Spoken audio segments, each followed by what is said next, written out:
Well, I will repeat. You are a kids, right? You are a one person. You are a kids.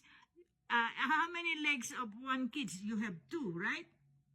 Opo. Oh, now, if I have two kids, dalawa kayo. If I have two kids, I will put you on bed. Now, question.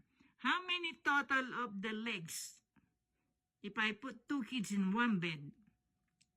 Concentrate. Wrong answer. Concentrate on the question. How many total of legs if I put two kids in one bed? For wrong answer. Make another guessing. Two. Two? But one kid is two legs, but two kids is another two legs, four. But then if it is two kids, I will put in one bed. How many total of legs? Did you like the comedy? Interesting to know? Opo. Do you want to know the answer now? Opo. A total of 8 because including the legs of the bed.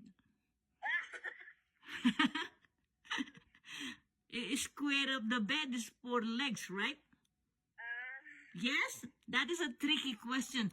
Two kids, if you put on bed, the total of legs, including the bed, is 8, right?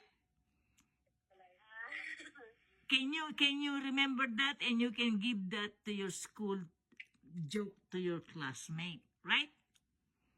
Interesting. Did you like it? Opo. Okay, now